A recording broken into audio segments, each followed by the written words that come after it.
Hello friends, എല്ലാ കൂട്ടുകാർക്കും ഇഷ്ടമാത്ര സീരിയലിന്റെ നാളത്തെ നല്ലൊരു എപ്പിസോഡിന്റെ റിവ്യൂയിലേക്ക് തന്നെ സ്വാഗതം കേട്ടോ. ചാനൽ ആദ്യമായിട്ടാണ് കാണുന്നുണ്ടെങ്കിൽ ഒന്ന് സബ്സ്ക്രൈബ് ചെയ്ത് ലൈക്ക് ചെയ്ത് സപ്പോർട്ട് ചെയ്യണേ. അങ്ങനെ ഇഷിതയുടെ കുഞ്ഞിന് അനക്കമൊന്നുമില്ല. മഞ്ജിമ ആകെ ടെൻഷനായി പോവാണ്. അജിത്തിനോട് പറയണ്ട, അജിത്തെ ഇനിയിപ്പോ എന്താ ചെയ്യാ എന്ന് ചോദിക്കുമ്പോ അജിത്ത് പറയണ്ട, എനിക്കൊന്നും അറിയില്ല, ഞാനിവിടുന്ന് എങ്ങനെയെങ്കിലുമൊക്കെ പോവട്ടെ. അയ്യോ അജിത്ത് അങ്ങനെ കൈവിടല്ലേ, എനിക്ക് എന്ത് ചെയ്യണമെന്ന് അറിയില്ല, അതിന് കൊലപാതക ശ്രമം എനിക്ക് ഏറ്റെടുക്കാൻ പറ്റില്ല മഞ്ജിമേ, സോറി എന്ന് പറഞ്ഞിട്ട് അജിത്ത് അവിടുന്ന് രക്ഷപ്പെടുവാട്ടോ. മഞ്ജിമയാണെങ്കിൽ തലക്കടിച്ച കാര്യമാണ്. ഈശ്വര, ഞാൻ ഏത് സമയത്താണ് അജിത്തിനെ പിടിച്ച് റൂമിലേക്ക് കയറ്റിയത്, അതിന്റെ അവസാനം ഇങ്ങനെ ആയല്ലോ ഭഗവാനെ എന്നൊക്കെ പറഞ്ഞിട്ട് പൊട്ടിക്കരണ കുഞ്ഞനക്കില്ലാതെ കിടക്കണാകുമ്പോ മഞ്ജിമക്ക് ആകെപ്പാടെ വല്ലാത്ത ടെൻഷനും വിഷമം ഒക്കെ ആവാട്ടോ. മഞ്ജിമ പിന്നെ ഒന്നും നോക്കുന്നില്ല. മഞ്ജിമ വേഗം തന്നെ കുഞ്ഞിനെ തൊട്ടിൽ നിന്ന് വാരി എടുത്തതിന് ശേഷം ഹോസ്പിറ്റലിലേക്ക് കൊണ്ടുപോവാണ്. ഹോസ്പിറ്റലിൽ എത്തിച്ചിട്ട് അവിടെ റിസപ്ഷനിൽ പറയുന്നുണ്ട്, കുഞ്ഞ് അനങ്ങുന്നില്ല, ഇത് ഇവിടുത്തെ ഇഷിത ഡോക്ടറിന്റെ കുഞ്ഞാണ് എന്ന് പറയാണ്. അപ്പോഴേക്കും സിസ്റ്റർമാരെല്ലാരും കൂടി കുഞ്ഞിനെ വേഗം തന്നെ ICUലേക്ക് കയറ്റിയാണ്. ഡോക്ടർ ദേവികേനെയും വിളിക്കുന്നുണ്ട്. അങ്ങനെ മഞ്ജിമ എടുത്ത് ഡോക്ടർ ദേവിക ഒന്ന് ചോദിക്കണ്ട്, നിങ്ങൾ ഡോക്ടർ ഇഷിതയുടെ ആരാണ്? ഞാൻ ഡോക്ടർ ഇഷിതയുടെ ഏടത്തിയാണ്, മഹേഷിന്റെ ചേച്ചി. കുഞ്ഞിന് എന്താ സംഭവിച്ചത്? അത് അറിയില്ല, തൊട്ടിലേക്ക് കിടക്കുന്ന സമയത്ത് പെട്ടെന്ന് അനക്കം ഉണ്ടായിരുന്നില്ല. എന്നിട്ട് ഇഷിതയും മഹേഷൊക്കെ എവിടെ? അവര് പുറത്തു വരെ പോയതാ. കൊള്ളാം, ഇത്തിരി പോന്ന കുഞ്ഞിന് വീട്ടില് ആരും ഏൽപ്പിക്കാതെയാണോ അവര് പുറത്തു പോയത്? കുഞ്ഞിന്റെ അവസ്ഥ എങ്ങനെയുണ്ട് ഡോക്ടർ? പീഡിയാട്രീഷ്യന്മാരൊക്കെ നോക്കിക്കൊണ്ടിരിക്കുകയാണ്. കുഞ്ഞിന്റെ അവസ്ഥ എന്താന്ന് ഒന്നും പറയാൻ പറ്റില്ല, അവരൊന്ന് ചെക്ക് ചെയ്യട്ടെ എന്ന് പറഞ്ഞിട്ട് ഡോക്ടർ ദേവികയും അകത്തേക്ക് കയറാണ്. മഞ്ജിമയാണെങ്കിൽ ആകെ വിഷമിച്ച് പൊട്ടിക്കരഞ്ഞോണ്ടിരിക്കുക. ടീച്ചറാ, ഞാനിത് എങ്ങനെയാണ് മഹേഷിനോടൊക്കെ ഒന്ന് പറയാ, പക്ഷെ പറയാതിരിക്കാനും പറ്റില്ലല്ലോ. വേഗം തന്നെ മഞ്ജിമ മഹേഷിന്റെ മൊബൈലിലേക്ക് വിളിക്കുകയാണ്. ഹലോ, എന്താ ചേച്ചി? എടാ, നീ എത്രയും പെട്ടെന്ന് സിറ്റി ഹോസ്പിറ്റൽ വരെ വരണം. ഇഷിത വർക്ക് ചെയ്യുന്ന ഹോസ്പിറ്റലില്. എന്താ ചേച്ചി, എന്താ കാര്യം? ചേച്ചിക്ക് എന്തെങ്കിലും അസുഖമോ കാര്യങ്ങളോ ഉണ്ടോ?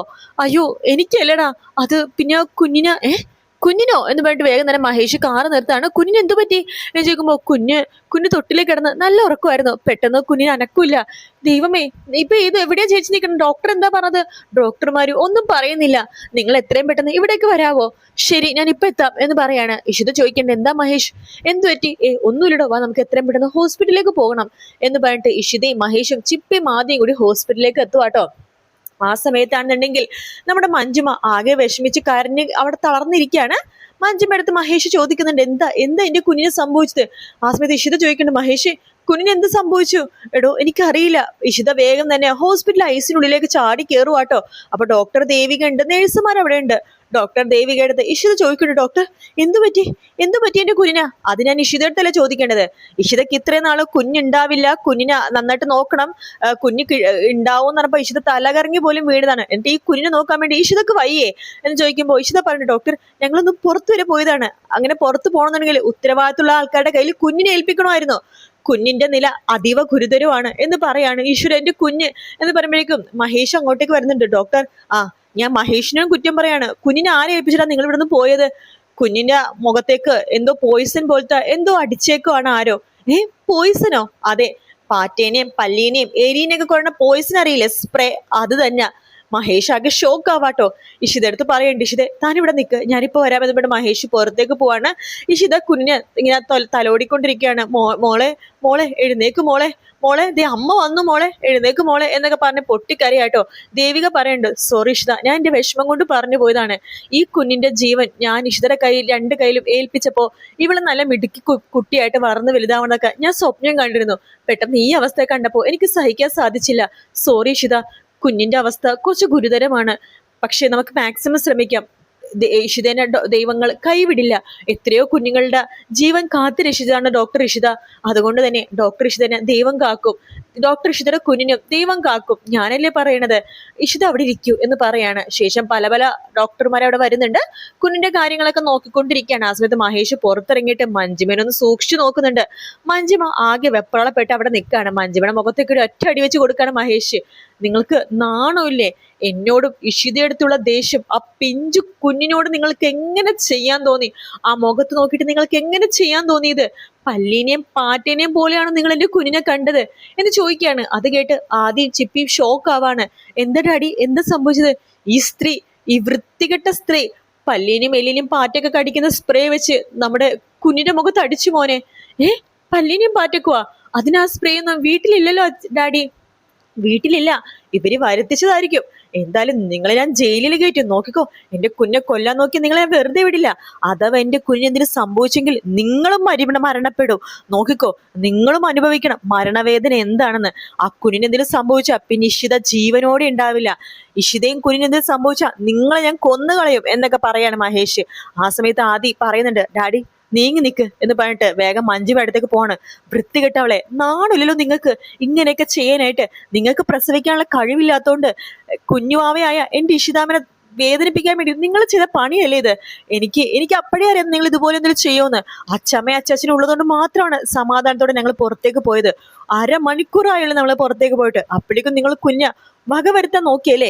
എനിക്ക് എന്റെ ചിപ്പിനെ പോലെ തന്നെയാണ് ആ കുഞ്ഞും. എന്റെ സ്വന്തം ചോരയാണ് ആ കുഞ്ഞ്. എന്റെ സ്വന്തം ചോര, അതായത് എന്റെ അനിയത്തിയാണ് ആ കുഞ്ഞ്. ആ കുഞ്ഞിന് എന്തെങ്കിലും പറ്റിക്കഴിഞ്ഞാ, എന്റെ അനിയത്തിക്ക് എന്തെങ്കിലും പറ്റിക്കഴിഞ്ഞാ ഡാഡി പറയണ പോലെയല്ല, ഞാൻ ചെയ്തിരിക്കും എന്ന് പറഞ്ഞാൽ ചെയ്തിരിക്കും. നിങ്ങളെ ഞാൻ ഇല്ലാതാക്കി കളയും. ചിപ്പി പറയുന്നുണ്ട്, ആദ്യേട്ടാ വേണ്ട, ഈ സമയത്ത് നമുക്ക് കുഞ്ഞാവയ്ക്ക് വേണ്ടി പ്രാർത്ഥിക്കുകയാണ് വേണ്ടത്. ആദ്യേട്ടാ വാ, ഇവിടെ പള്ളിയുണ്ട്, നമുക്ക് അവിടെ പോയിട്ട് പ്രാർത്ഥിച്ചിട്ട് വരാം എന്ന് പറഞ്ഞിട്ട് ചിപ്പി ആദ്യം കൊണ്ട് പ്രാർത്ഥിക്കാൻ വേണ്ടി അമ്പലത്തിലും പള്ളിയിലൊക്കെ മാറി മാറി കയറുവാട്ടോ. ആ സമയത്താണ് ഹോസ്പിറ്റലിലേക്ക് സ്വപ്നവല്ലിയും രാമനാഥനും പ്രിയാമണിയും മാഷും എല്ലാവരും വരുവാട്ടോ. സ്വപ്നവലിയടുത്തും രാമനാഥനും മഹേഷ് പറഞ്ഞു, നിങ്ങൾ ഏൽപ്പിച്ചിട്ടല്ല എന്റെ കുഞ്ഞിനെ ഞാൻ പോയത്. അപ്പൊ അമ്മ എന്താ പറഞ്ഞത്, 3 പ്രസവിച്ചതാണെന്നും കുഞ്ഞിനെ നോക്കാൻ കുഴപ്പമില്ലെന്നും. എന്നിട്ട് നിങ്ങളൊക്കെ എവിടെയായിരുന്നു? എന്റെ കുഞ്ഞ് ഈ വൃത്തികെട്ട സ്ത്രീ കൊല്ലാൻ നോക്കിയത് നിങ്ങൾ അറിഞ്ഞോ? അത് കേൾക്കുമ്പോഴേക്കും സ്വപ്നവലി ഒരു ഒറ്റടി വെച്ച് കൊടുക്കാണ് മഞ്ജുമ്മയുടെ മുഖത്തിട്ട്. എടി നീ എന്താടി ഞങ്ങളുടെ കുഞ്ഞിനെ ചെയ്തത്? എന്ത് ചെയ്യാൻ?